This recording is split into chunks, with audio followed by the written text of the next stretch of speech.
Rated T for teen. Come over here.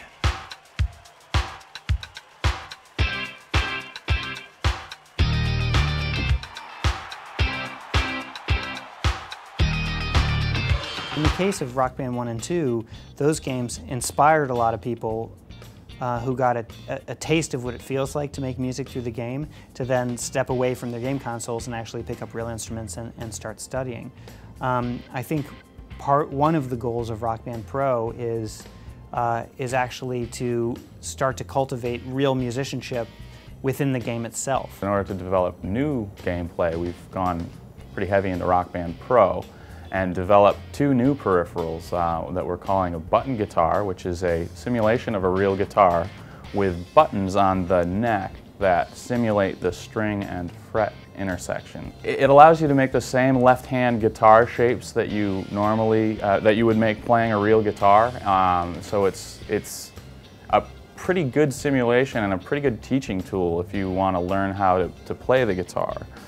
In that the buttons are easy to press, you don't have to develop calluses. So the left hand has buttons to simulate the left hand sort of chord positioning. You can play G chords, A chords, single notes, whatever. For the right hand or strumming hand, we actually have 6 simulated strings that will pick up where you pluck and translate that data into the game. So you can play chords, single notes, 2 notes, and we know where your hand is and what you're playing and can use that information to help you learn how to play guitar.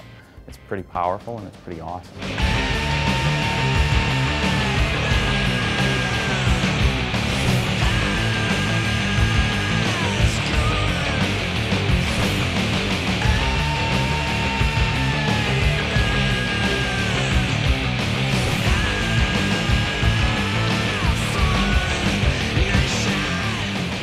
Compared to, like, you know, the entry level kind of action on a real guitar, it's actually pretty easy. You know, it's like you don't have to worry about tuning or strings or calluses or any of that stuff. It's really, you just sort of press the button and go. And we work with Fender to come up with a great shape for the button guitar, and one of the historical Fender entry-level guitars is the Fender Mustang.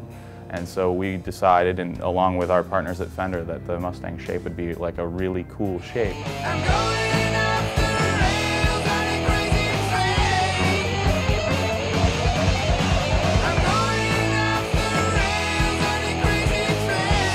We are making a specially built Fender Stratocaster with some fingerboard technology that will allow us to sense, you know, again, your left hand positioning, and strum the strings will detect which strings you strum.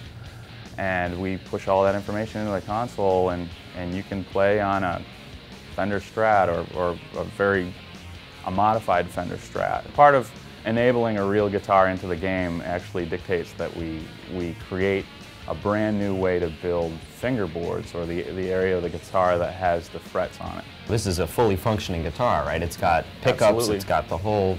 Pickups, audio outputs, volume pots, you know, strings. So you're playing the game, you're like doing your thing, and then you decide that you want to actually plug into an amp and play the song that you've been playing. Like, that's sort of the realization of Rock Band Pro in a nutshell, is, you know, oh, play the game, plug in the amp, play the song, and, you know, that's a pretty powerful thing. Both Pro guitars work equally well in the game.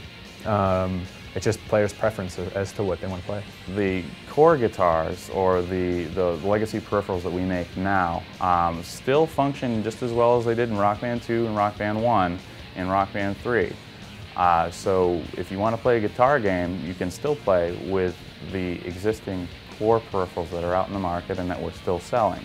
We're trying to kind of innovate in new space, but also make sure that we are respectful of the investment that people have made.